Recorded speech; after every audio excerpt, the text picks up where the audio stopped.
She walked those cold stone corridors carrying the weight of 2 lives and the quiet, terrible certainty that something was wrong.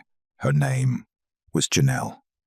And somewhere behind that heavy oak door lit by nothing but candle smoke and the low amber burn of secrets, the man she had given every piece of herself to was standing before the council of elders, speaking her name like it meant nothing at all. She had not meant to stop. She had been walking back from the healer's wing, her deep blue velvet gown pooling softly around her feet, her pace slow the way it always was these days. 5 months changed the way a woman moved through the world. It changed the way she breathed, the way she listened, the way she hoped. But then she heard his voice through the cracked door. Deep, calm, unbothered. And her feet simply stopped, her back pressed against the cold stone pillar, one trembling hand rising slowly to cover her mouth. The other came to rest as it always did now, instinctively, protectively over the gentle curve of her stomach. 5 months. She was 5 months along, carrying the child she had wept over in pure joy the night she found out. The child she had already whispered secret names to in the dark. The child she believed had sealed something sacred and permanent between her and Conrad, the most powerful alpha in the Silverfang kingdom. The child she had been so certain he wanted.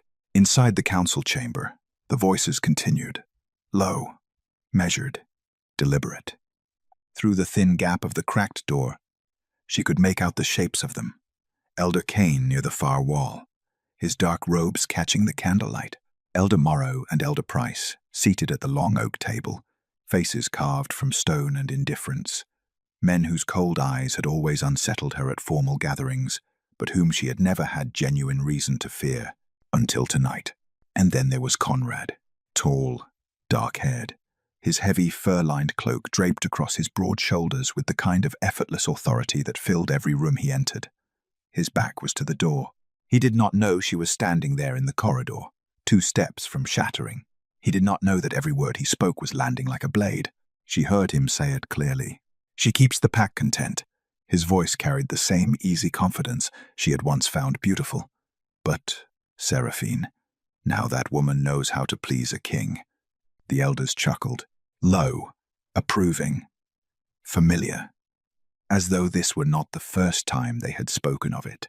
Someone, Elder Morrow, she thought, asked if the rumors were true, if the Alpha King truly kept a noble-born mistress hidden from his Omega Luna. Janelle pressed her palm harder against her mouth. She waited.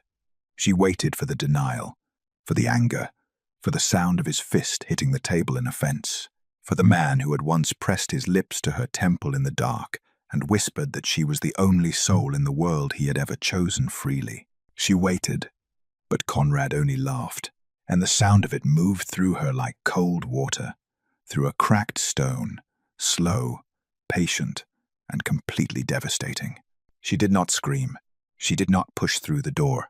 She simply stood there, suspended between the pale blue moonlight of the corridor and the warm amber glow spilling through the cracked door, and felt the entire architecture of her world come apart around her, quietly, completely, and without a single sound. The child inside her shifted. A small, soft movement, the kind that usually made her smile.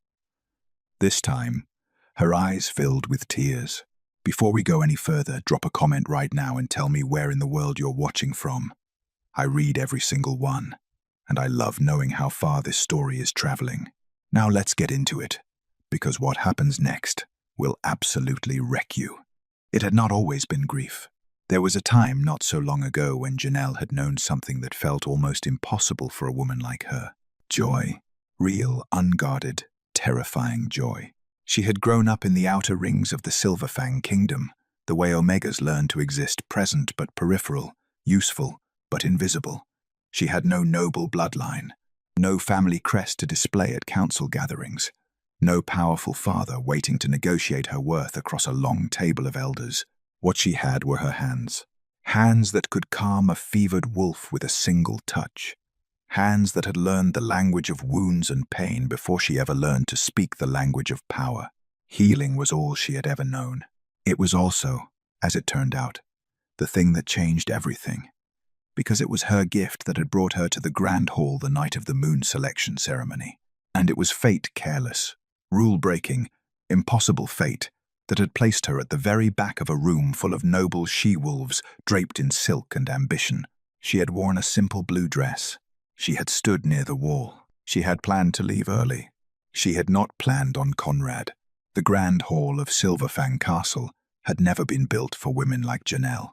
She understood that the moment she stepped through its doors, the ceiling soared 50 feet above the marble floor, carved from pale stone and hung with banners bearing the silver wolf crest of the kingdom. Torchlight ran along both walls in long, shimmering lines, and the air smelled of cedar smoke, expensive perfume, and the quiet electric tension of ambition. Every noble she-wolf in the kingdom had come dressed to be chosen. They stood in rows near the front of the hall, daughters of generals, nieces of elder wolves, women whose bloodlines had been carefully cultivated for exactly this moment. Their gowns were silk and velvet in jewel tones. Their hair was pinned with silver clasps. Their posture was the practiced, elegant stillness of women who had been trained from childhood to stand before powerful men and look like destiny. Janelle stood near the back wall in a plain blue dress that had no particular story behind it. She had not come to be chosen. She had come because the senior healer she apprenticed under Old Master Fane, who had never once in 30 years allowed sentiment to interfere with duty, had insisted the entire healing staff attend as courtesy to the crown. So she came. She stood near the wall. She watched, and she spent most of the ceremony planning the quickest route back to the healing wing. She remembered the moment Conrad entered the hall, not because of the way the crowd parted, though it did, immediately and completely, the way water parts around something it cannot contain, not because of the ceremonial drums that announced him, or the heavy fur mantle across his shoulders, or the quiet authority that seemed to move ahead of him like a second presence. She remembered it because of his eyes, silver, sharp, scanning the room with the focused patience of a wolf who had never in his life looked for something he did not intend to find. He moved slowly along the front row. Noblewoman after noblewoman straightened as he passed. Small, practiced smiles, lifted chins, the particular stillness of women holding their breath in hope. Conrad walked past every single one of them. He kept walking, past the third row, the fifth, the seventh. The silence in the hall shifted from anticipation into confusion. Janelle noticed Elder Kane near the ceremonial dais exchange a sharp look with Elder Morrow. A whisper moved through the crowd like wind across still water. She was not paying attention to any of it. She had been watching the door near the side corridor, calculating the distance, when she became aware that the hall had gone completely, unnaturally still. She looked up. Conrad was standing in front of her, close enough that she could see the faint scar along his jaw, close enough to see that those silver eyes that could silence a room of 300 wolves, were looking directly at her with an expression she had absolutely no framework to understand.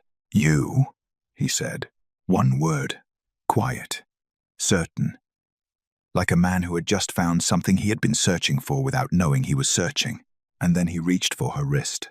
She remembered how her breath completely abandoned her as he turned her hand over and pressed the lunar mark against her skin, the ancient seal of the moon goddess, warm as sunlight and deliberate as fate.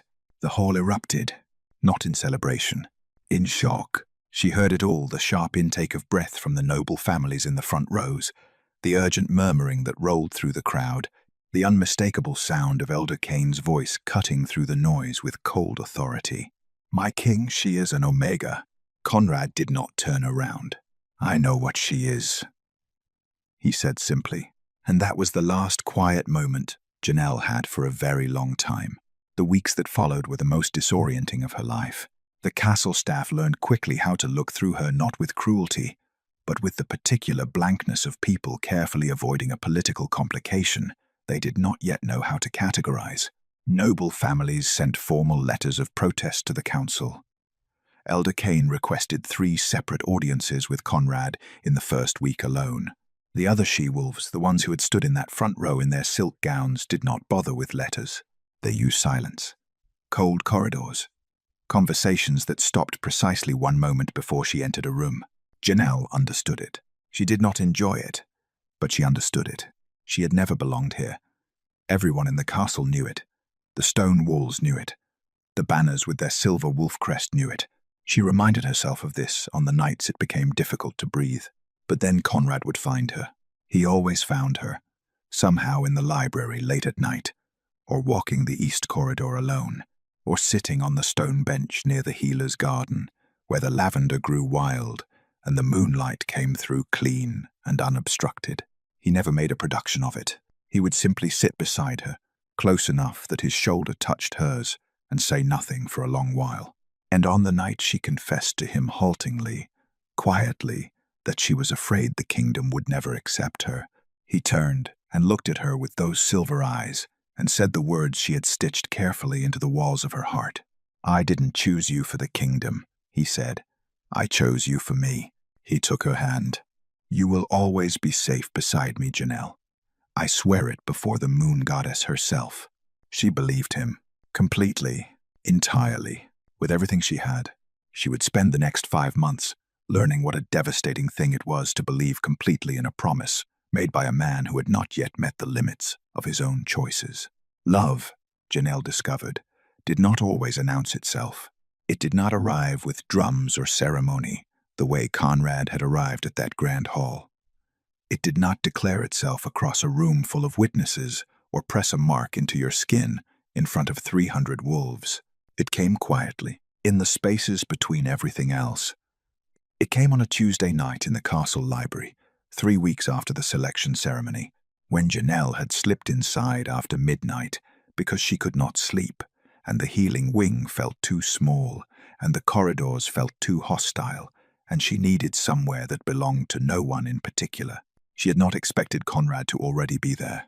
He was sitting at the long oak table near the far window, a thick volume open before him, his fur mantle discarded over the chair back, and his dark hair slightly undone from whatever careful arrangement it had been in earlier. He looked, for the first time since she had met him, like a man rather than a title. He glanced up when she entered. She froze in the doorway, already forming an apology. "Don't leave," he said simply, and returned his eyes to the page. So she didn't. She found a book, an old pack history from the Western Territories, and settled into the chair nearest the window. And for 2 full hours they sat in the same room without speaking. And it was the most comfortable Janelle had felt inside the castle walls since the day she arrived. That was how it began. The library became theirs without either of them formally deciding it. 3 nights a week, then 4. Then most nights, one of them would arrive first and the other would follow. And no words were ever exchanged about it, because none were needed. They simply understood. Conrad was different in that room. The weight he carried everywhere else, the authority, the watchfulness, the careful control of a man who governed 300,000 wolves and could not afford to be misread. He set it down in the library, the way he set down his mantle, carelessly, without ceremony. He read histories obsessively, military strategy, ancient pack law, the kind of dense, unforgiving texts that would have put Janelle to sleep inside of 10 minutes, and he knew it. "You're not reading," he said one night, without looking up. "I'm thinking," she said. "About what?" "About why a man who already runs a kingdom feels the need to read about other men who ran kingdoms." He looked up then, and the expression on his face was one she had never seen on him before, surprised and unguarded, and somewhere very close to amused. "Because," he said slowly, "the ones who stop learning are the ones who lose everything." She considered that. "That's either very wise or very sad."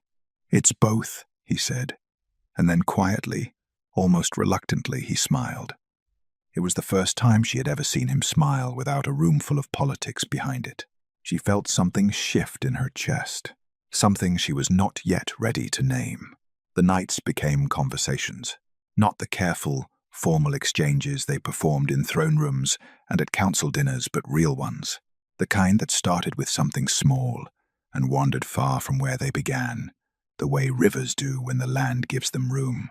He told her about the years before his father died, the pressure of a crown passed down before he felt ready to hold it, the loneliness of authority that no one around him seemed to understand or acknowledge, because powerful men were not supposed to name their loneliness. She told him about growing up in the outer rings, the particular skill of becoming invisible. How she had learned to read people the way other healers learned to read symptoms quietly, carefully, from a safe distance. "You were reading me," he said one night, not accusatory, simply realizing it. "Everyone reads everyone," she said. "I'm just honest about it." He laughed. A real laugh, low and unrestrained and entirely unprepared for.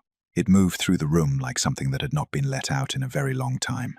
Janelle decided in that moment that she would spend considerable energy trying to make him do that again.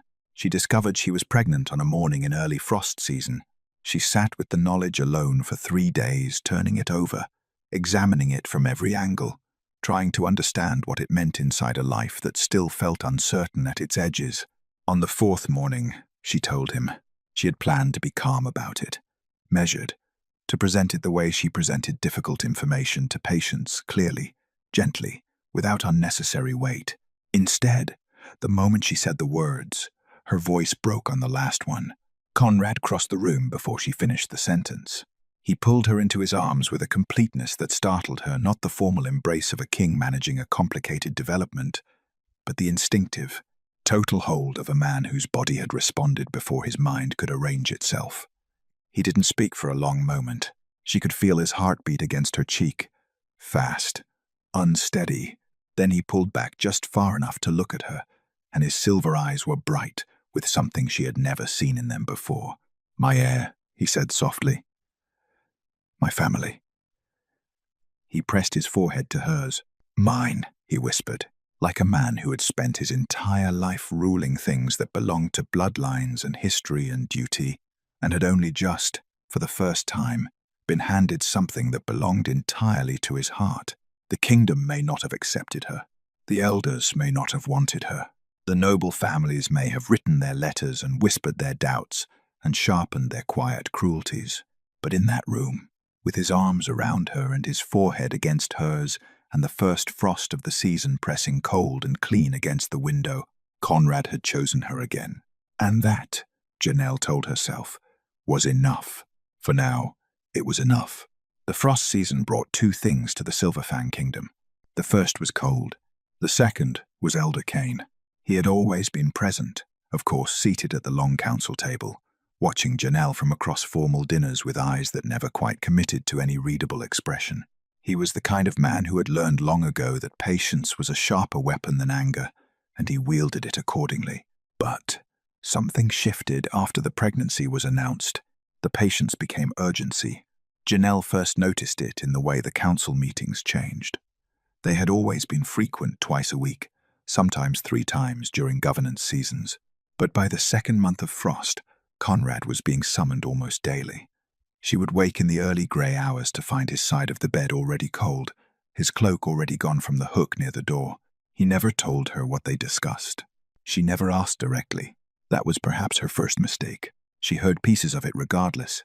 Castles, she had learned, were not built for secrets. Stone carried sound in unpredictable directions, through corridors, beneath doors, around corners that should have absorbed everything, and instead amplified it. She was passing the small antechamber near the east wing one afternoon when Elder Kane's voice reached her through the wall with terrible clarity.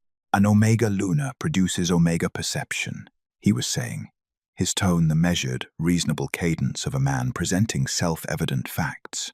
"The pack reads weakness at the top, and it spreads downward. It is not opinion, my king.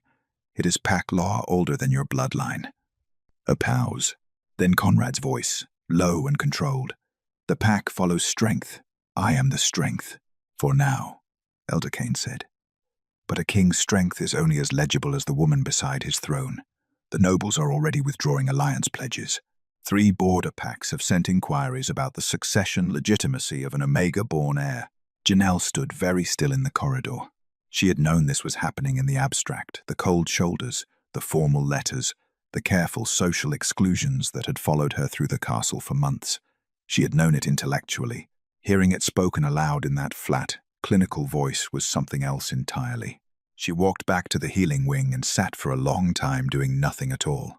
Seraphine's name entered the castle the way most dangerous things did. Quietly, sideways, as though it had always been there and simply hadn't been spoken yet. It was Elder Morrow who introduced it first at a formal council dinner Janelle attended in her capacity as Luna. Seated at Conrad's right hand, while the elders arranged themselves around the long table with the careful geometry of men who had already decided the outcome of the evening. Elder Morrow had been speaking about noble alliances when he said it. The Ashvale family, of course, had long expected their daughter to be considered for the selection, a pause that lasted precisely one beat too long. Seraphine Ashvale is, by any measurable standard, an exceptional she-wolf. Noble bloodline, political connections reaching 3 border kingdoms. The pack respects her. Another pause. The pack would follow her. The table was quiet. Conrad said nothing. Janelle kept her face completely still and reached for her wine glass with a steady hand and reminded herself that she was a healer. She had learned stillness under pressure long before she ever learned anything else. But she felt the name settle into the room like a stone dropped into still water, and she watched, from the corner of her eye, as not a single elder looked at Conrad when Morrow said it. They all looked at her. The distance did not arrive suddenly. That was the cruelest part of it. It came the way frost came gradually, so gradually that each individual morning felt almost identical to the one before it, until one day you looked up and everything familiar had gone cold without you ever witnessing the exact moment it happened. Conrad still came to the library, but less frequently. He still reached for her hand at formal dinners, but with the slight mechanical quality of a man performing a gesture he had not fully thought about. He still asked about her health, about the baby, about whether she needed anything from the healer's stores. But the questions came from the doorway now. He asked them on his way somewhere else. She began to notice the way he looked sometimes when he returned from council meetings, a particular tightness around his eyes, a set to his jaw that spoke of conversations that had not gone cleanly. She would catch him staring at the map on his study wall, his fingers spread across the border territories, his expression somewhere far from her. She told herself it was governance, the weight of a kingdom, the natural pressure of a man carrying more than one person should reasonably carry. She told herself a great many things in those weeks, and she almost believed them. Almost. But there is a particular instinct that healers develop, an awareness of the space between what a person says and what their body quietly confesses, a sensitivity to the subtle wrongness that precedes a crisis, the way certain animals feel a tremor in the earth long before the ground begins to shake. Janelle had that instinct, and for the first time since Conrad had pressed the lunar mark against her skin and looked at her like she was the only soul in the room worth finding, it was telling her something was wrong. She just wasn't ready yet to hear what it was saying. She had not meant to walk past the council chamber that night. She had been restless, the particular bone-deep restlessness of late pregnancy that made sleep feel like something happening to other people in other lives.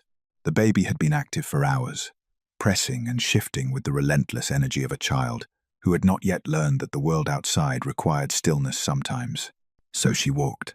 The east corridor was quiet at that hour. The torches burned low, casting long amber shapes across the stone floor. Outside the narrow windows, the kingdom lay dark and frost-covered, and entirely indifferent to the small, private crisis assembling itself inside her chest. She was thinking about nothing in particular when she heard his voice. She stopped 6 steps from the council chamber door. It was cracked open not widely, just enough to let the candlelight spill in a thin, warm line across the corridor floor. Just enough to let sound through with perfect, devastating clarity. Conrad was speaking. She recognized the tone immediately, the one he used in formal settings, when he was performing confidence rather than simply possessing it. Smooth, deliberate, calibrated for an audience. She should have kept walking. She did not keep walking. "The Omega situation is being managed," Conrad said. Elder Kane's voice followed. "The noble families require more than management, my king. They require reassurance. Visible reassurance. Then they'll have it." A pause. "Seraphine Ashvale has been patient," Elder Morrow said. His voice carried the particular satisfaction of a man arriving at a point he had been building toward for a long time. "Her family has been patient. There is only so long a noble house of that standing will wait before they begin looking at other kingdoms to align with." Seraphine understands the arrangement, Conrad said. Something cold moved through Janelle's stomach. Does she? Cain again. A dry, almost amused edge beneath the formality. And what exactly is the arrangement, my king? For the record. A beat of silence. Then Conrad's voice, easy and unbothered, and utterly careless. She keeps the pack content. Janelle keeps the moon. Goddess appeased. The bond is legitimate. The air carries my blood. The ceremony was lawful. A pause. But Seraphine, now that woman knows how to please a king. The council laughed. It was not cruel laughter. That would have been easier to hold. It was the comfortable, relaxed laughter of men who had been in the same room together for years. The laughter of people sharing an understanding that had existed long before tonight. Long before Janelle had ever walked into a grand hall in a plain blue dress and believed that fate had chosen her for something real. Someone asked directly. Elder Price, she thought the quietest of them, which made the question somehow worse. The Luna doesn't know? The Luna, Conrad said, believes what she needs to believe. Later, Janelle would not be able to identify the precise moment her heart broke. It was not a single fracture. It was not dramatic. It was more like watching a structure she had been living inside, one she had trusted completely, had pressed her hands against and called solid, had built her entire sense of safety around, simply revealed that it had never had a foundation at all. She believes what she needs to believe. She pressed her hand over her mouth. The other hand moved to her stomach. The baby shifted beneath her palm, slow, gentle, entirely unknowing, and Janelle stood in the corridor between the moonlight and the candlelight and understood with the quiet, terrible clarity of a healer reading a wound that was already too far gone that she had never been loved. She had been used, carefully, deliberately, even kindly, perhaps, in the way that powerful men could be kind to useful things, but used. The moon selection ceremony, she had believed it was fate. She understood now that it had been calculation. An Omega Luna produced a legitimate bond without a rival noble house gaining power through the match. No political debt, no dangerous alliance, no family whose influence could grow to challenge the throne. Just a woman with healing hands and no dangerous connections. Just a woman who would believe what she needed to believe. The child inside her moved again. Janelle closed her eyes. She did not burst through the door. She did not scream his name into the candlelit room or throw the weight of her grief at the feet of the men who had engineered it. She was a healer. She had learned to function in the presence of pain long before she had learned almost anything else. She simply turned and walked back down the corridor. And somewhere between the council chamber door and the entrance to the private lunar quarters, something that had been soft and hopeful and entirely trusting inside her went very, very quiet. She sat on the edge of the bed for a long time in the dark, not crying, not yet, just sitting with the new shape of things. And when the tears finally came, they were not violent or loud. They were the slow, exhausted tears of a woman who had already done the work of understanding, who had already moved past the shock and arrived at the cold, clear place that comes after. She looked down at the lunar ring on her finger. The silver band caught the moonlight from the window. She thought about Conrad's voice. Easy, unbothered, entirely careless. She believes what she needs to believe. Janelle wiped her face with the back of her hand, straightened her spine, and made the only decision that had ever truly belonged to her alone. She was leaving, before sunrise, before he returned from that room, before she lost the nerve or worse, before she stayed. She did not pack the way she had arrived. She had arrived with almost nothing, a small trunk of healer's clothes, her apprenticeship texts, a few personal items that fit inside a single worn leather bag. Conrad had insisted on filling the lunar quarters with things she had never owned before. Silk, silver, the kind of quiet luxury that had taken her months to stop feeling like a guest inside. She left most of it exactly where it was. What she took told the story of who she had been before Conrad, before the Grand Hall, before the Lunar Mark, before she had allowed herself to believe that fate had reached down into the outer rings of the Silverfang Kingdom and chosen a healer with no noble blood and no dangerous connections for something real. Her healer's satchel, her apprenticeship texts, 3 practical dresses, the kind that traveled well, that did not require help fastening, that would draw no particular attention in a crowd. The emergency savings she had kept in a small wooden box behind the loose stone in the wall near the window. Old habits from a childhood where safety was never something other people provided for you. She had not touched that box in over a year. She was grateful now for the version of herself that had kept it anyway. She moved through the lunar quarters slowly, carefully, with the particular deliberateness of a woman who understood that she was memorizing things at the same time she was leaving them behind. The window where the morning light came through clean and gold in summer. The small shelf where she had arranged her healer's texts alongside the pack histories Conrad had brought her from the library, because she had mentioned once, only once, in passing, that she found the Western Territories fascinating. He had remembered. She had not known then what to do with a man who remembered small things. She knew now that remembering small things and being honest about large ones were entirely different skills, and that a man could possess one completely while lacking the other entirely. She did not let herself stand at the shelf for long. She went to his study last. It was the room in the castle that smelled most like him. Old parchment and cedar, and the particular cold night air that came through the window he always left cracked, regardless of the season. The great map of the Silverfang Kingdom covered most of the east wall, its borders marked in dark ink, its territories labeled in the careful hand of a cartographer who had understood that power needed to be legible to the people who held it. Conrad's desk sat beneath the map. She stood in the center of the room for a long moment, not moving. Outside, the kingdom was dark and frost-covered and entirely silent. The hour before sunrise had its own specific quality of stillness. Not the stillness of peace, but the held-breath stillness of the world, balancing on the edge of something. Janelle reached for the lunar ring. It came off more easily than she expected. She stood holding it for a moment, that small silver band that had marked her as something she was now understanding. She had never truly been, and felt its weight in her palm with the focused attention of a woman committing a sensation to permanent memory. Then she set it down at the center of the map, not on the outer rings where she had come from, not near the border territories. At the center, at the heart of it, a quiet statement that cost her nothing now and had cost her everything. She did not leave a letter.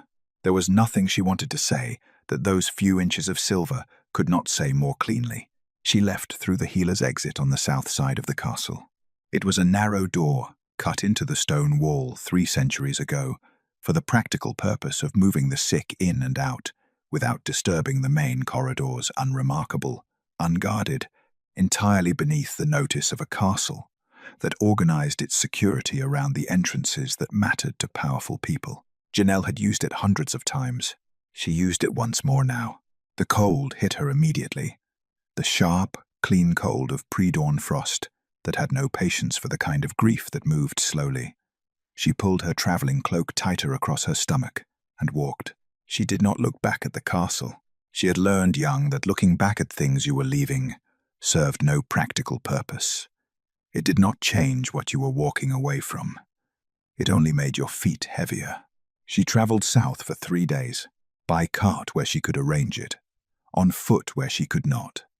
She stopped at a way station on the second night and slept for 4 hours on a narrow bench near the fire, her satchel against her chest, the baby still and quiet for once, as though it too understood that this was not the moment for restlessness. By the 3rd morning, she had crossed the boundary line, human territory. The landscape changed almost immediately, the wild, dense forest of wolf-pack lands giving way to open roads and the distant geometry of human towns, smoke rising from chimneys, the sound of cartwheels on stone, people moving through their lives with no awareness whatsoever of pack law or elder councils or the particular violence of loving someone who had never intended to keep you. Janelle stood at the edge of the road and breathed it in. Then she adjusted her satchel, straightened her spine, and walked forward. Behind her, the Silverfang Kingdom receded into the tree line, and the woman who had been Luna disappeared entirely. What walked forward was simply Janelle, a healer, alone, and utterly, resolutely free. The city of Varen did not care who she was. That was the first thing she noticed about it, and the thing she came to love most completely in the weeks that followed. It was a mid-sized human city built along a river, practical, unhurried, organized around the logic of commerce and seasonal work, rather than bloodlines and pack hierarchy. Its streets smelled of bread and river water and coal smoke. Its people moved with the particular self-contained busyness of those who had enough of their own concerns to leave other people's alone. Nobody knew what the lunar mark meant. Nobody recognized the faint silver trace of Omega lineage in the way she moved or carried herself.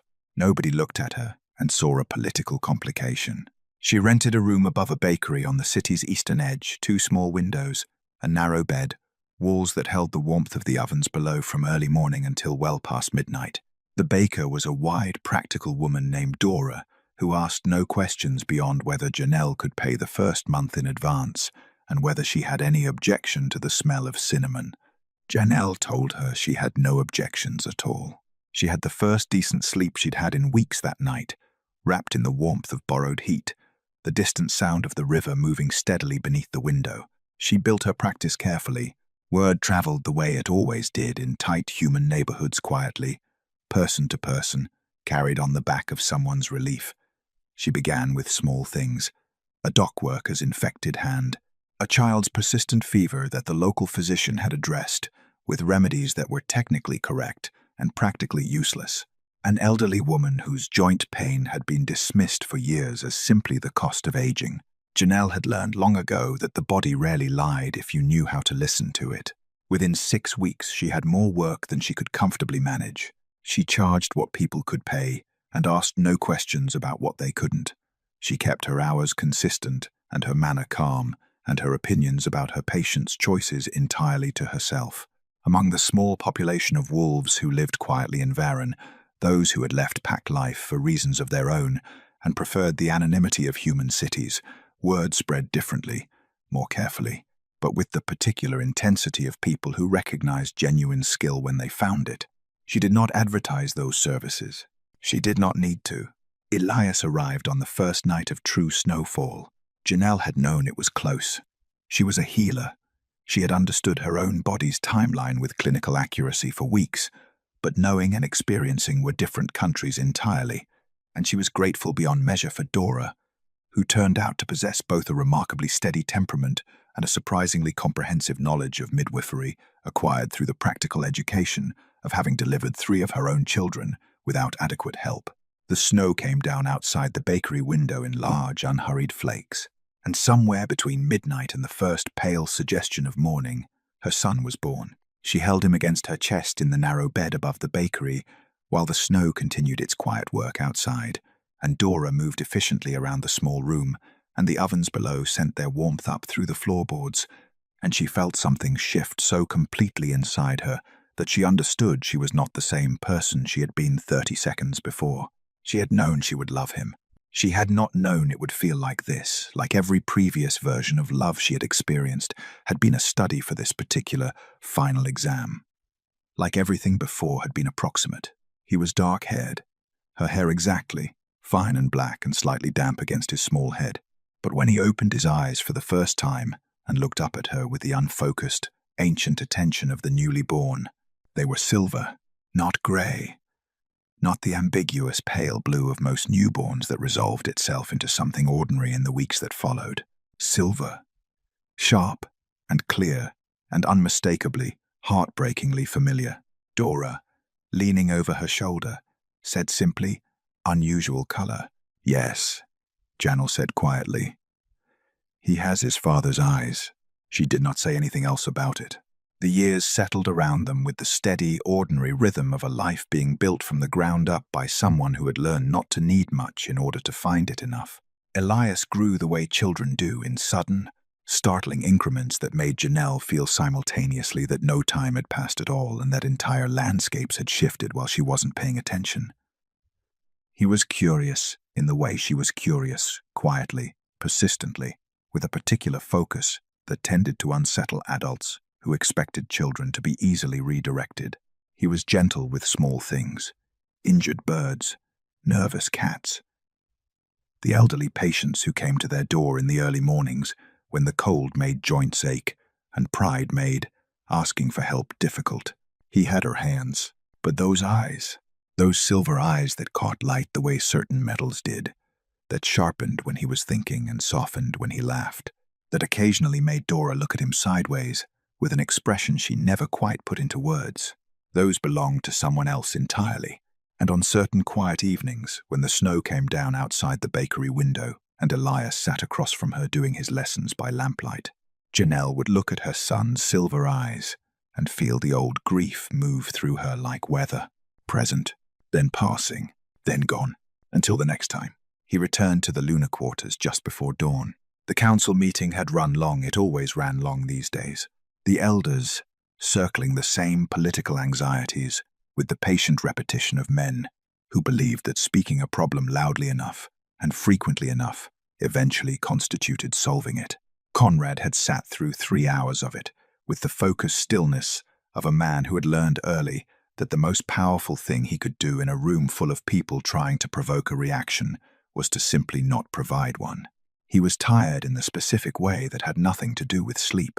He pushed open the door to the lunar quarters and knew immediately. He could not have explained how he knew. There was no dramatic evidence of absence, no overturned furniture, no scattered belongings, no visible sign of anything wrong. The room was quiet and dim, and almost entirely ordinary. But the particular quality of the silence was different. A room that contained a sleeping person had a specific kind of stillness inhabited, breathed into, warm at its edges. This was the other kind. The kind that had not held a living presence for several hours. Conrad stood in the doorway for a moment. Then he moved through the room quickly, checking each space with the systematic focus of a man whose instincts had already arrived at a conclusion his mind was still refusing to process. The healer's satchel was gone. The apprenticeship texts from the shelf. The small wooden box behind the loose stone near the window. He had known about it. Had always known about it. Had never once mentioned it. Because he understood that a woman who had spent her life providing her own safety did not stop needing that option simply because someone promised to provide it for her. The box was gone. He sat down on the edge of the bed and pressed his hands against his knees and breathed. He found the ring in his study. He had gone there without entirely deciding to, moving through the castle corridors with the automatic quality of a man whose body was navigating while his mind was somewhere else entirely. The study door was already open. The cold night air came through the cracked window the way it always did. He saw it immediately. The silver band, sitting at the center of the map. He crossed the room and stood before his desk and looked at it for a long time without touching it. Then he picked it up. It was such a small thing, such a simple, quiet statement. No letter, no explanation, no accusations, laid out in careful sentences for him to argue with or defend himself against. Just the ring, at the center of the kingdom, he had chosen over and over again, in ways he had never been fully honest about. Not with the council, not with Janelle, and most damningly, not with himself. He closed his fist around it, and then, with the slow, specific dread of a man assembling pieces he would have preferred to leave scattered, he began to understand. He went back to the council chamber. He stood in the corridor outside the cracked door, the same corridor, the same thin line of candlelight across the stone floor, and replayed the previous evening with the merciless precision that had always made him an effective king and was currently making him feel like he might come apart at the structural level. He heard his own voice. Easy, unbothered, entirely careless. She believes what she needs to believe. He pressed his palm flat against the stone wall. The conversation had been a performance.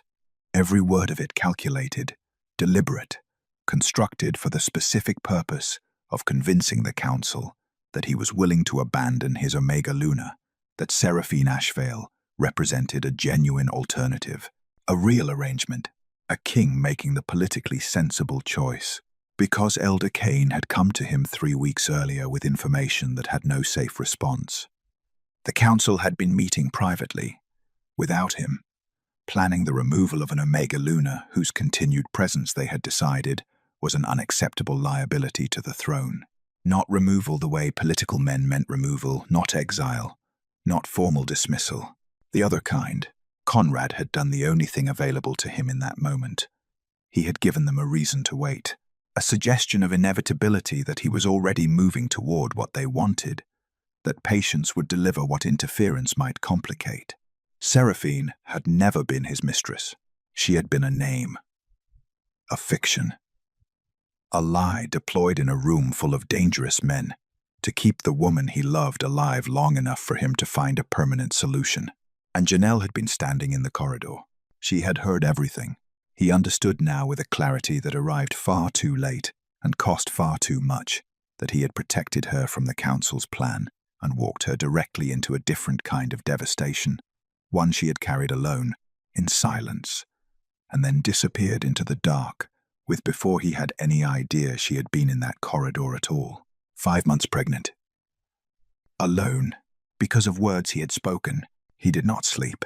By the time the grey suggestion of morning arrived at the study window, Conrad had already sent for his most trusted tracker, a wolf named Soren, who had found things that did not want to be found for 15 years, and had never once come back empty-handed. He placed the lunar ring at the center of the map. She went on foot, Conrad said. South, most likely. She would have chosen human territory. Soren looked at the ring, then at the Alpha King's face. He had the good judgment not to ask questions. I'll find her, he said. You'll find her, Conrad agreed. His voice was quiet, absolute, the voice of a man who had spent years governing a kingdom and had only just understood what it was he actually stood to lose. And when you do, you will not approach her. You will not speak to her. You will tell no one. He picked up the ring. You will come directly to me. Soren found her in the 4th year. Conrad had known it would take time. Janelle was not a careless woman. She had built her disappearance with the same quiet thoroughness she brought to everything else.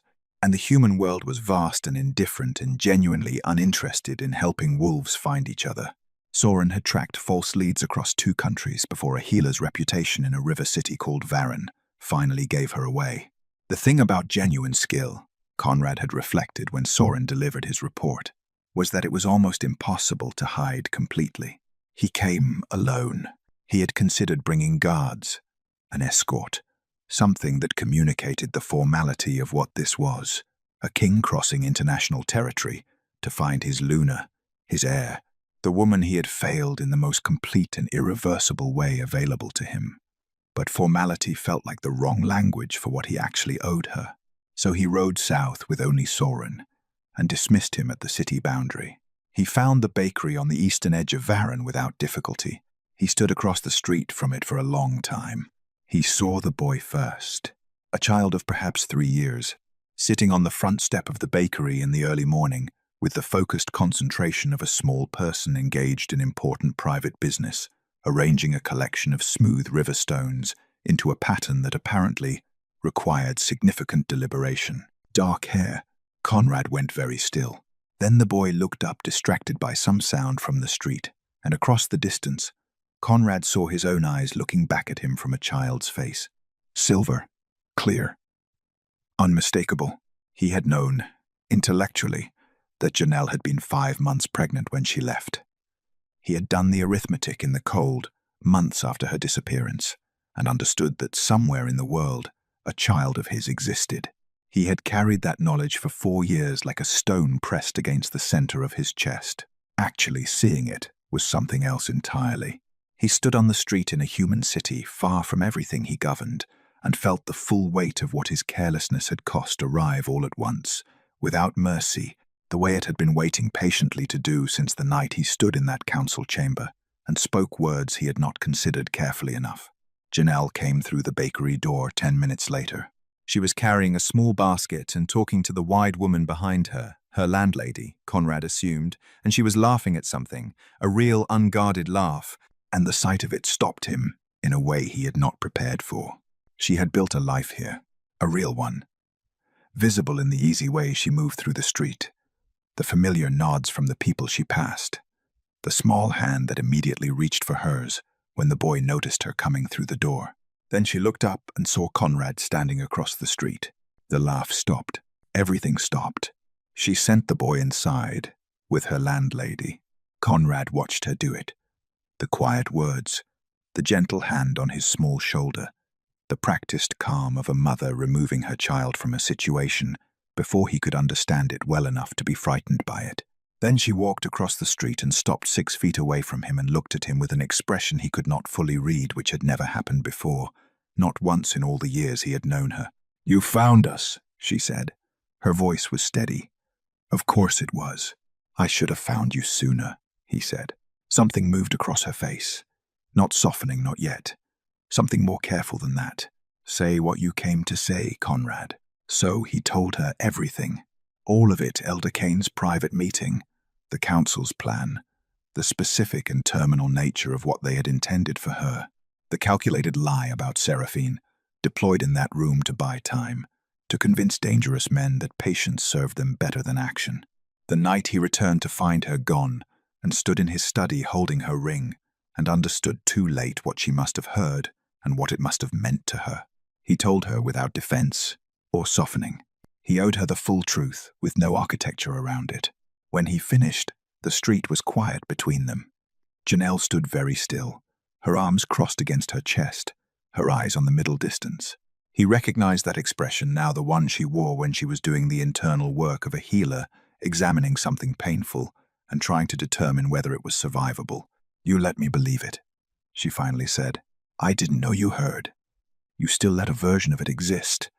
In that room, with those men." "Yes," he said, because there was no honest answer that wasn't yes. Another silence.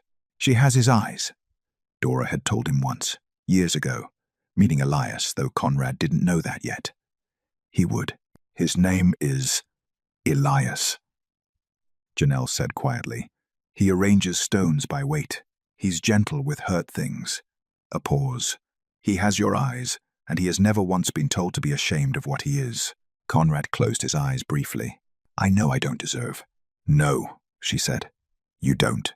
She looked at him then fully, directly, with the complete attention of a woman who had spent 4 years becoming someone who no longer needed anything from him. But he might deserve to know his father. She turned back toward the bakery. "Come inside, Conrad. Not forgiveness. Not yet. But a door left open." And Janelle, who had walked away from everything once, with nothing but a leather satchel, and the quiet certainty of a woman who knew her own worth, stood in the doorway of the life she had built and chose, with full knowledge of the cost, to let the question remain unanswered a little longer.